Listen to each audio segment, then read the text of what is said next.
எந்த ராசிக்காரங்க கோடியின் உச்சத்துல போய் நிப்பாங்க? கோடியின் உச்சத்துல போய் நிப்பாங்கிறத விட எப்படியாவது கடவுள் காப்பாத்திருவாருங்கிற ஒரு அமைப்பு இருக்கும் இல்லையா? மீனத்தை கடவுள் காப்பாத்திருவாரு எப்படியோ. இப்ப நான் இப்ப சொல்றேன்னா, இப்ப நிறைய மீன ராசிக்காரங்க சொல்லுவாங்க, எங்க நான் என் உயிர் மட்டும்தான் இருக்கு அப்படின்னா, உங்களுடைய கட்டத்துல வேற ஏதோ ஒரு விஷயம் உங்களுக்கு பிளாக் பண்ணிட்டு இருக்குன்னு தான் அர்த்தம். அதாவது துலாம் ஆகட்டும், மீனம் ஆகட்டும், கன்னி கூட சம்டைம்ஸ் அடி வாங்கும். சிம்மமும் சனி வரப்ப சனி காலங்கள்ல அடி வாங்கிடும். ஆக்சுவலா விருச்சகத்தையும் ஓரளவுக்கு கடவுள் காப்பாத்திடுவார். ஏதோ ஒரு வகையில கடவுளுக்கு விருச்சகத்துக்கு மேல ஒரு சாஃப்ட் கார்னர் இருந்துகிட்டே இருக்கு. ஏன்னா இந்த விருச்சகம் எல்லாத்தையும் ஹர்ட் பண்ணிட்டு எல்லாத்தையும் முற்றும் திறந்து அவன் அழிய போறான் அப்படின்னு சொன்னா கூட திரும்பி ஒரு ஃபீனிக்ஸ் மாதிரி எந்திரிச்சு வரக்கூடிய அமைப்பு விருச்சகத்துக்கு இருக்கு, மேஷத்துக்கும் இருக்கு. மேஷத்துக்கும் எப்படின்னா பாசிட்டிவ் திங்கிங் பீப்புள் மேஷம்.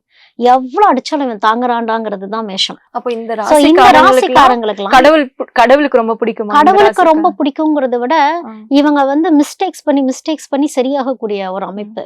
எப்படி இருந்தாலும் சரி பொழைச்சுப்போன்னு சொல்லிட்டு எப்படியாவது கையில பணம் சேரும். அதுல மீனம் ஒரு வகையில இன்னோவே எப்படி அவங்களுக்கு வருதுன்னே சொல்லவே முடியாது. எங்கேயோ இருந்து வந்துரும். அந்த மாதிரி அமைப்பு அவங்களுக்கு எல்லாம் இருக்கும்.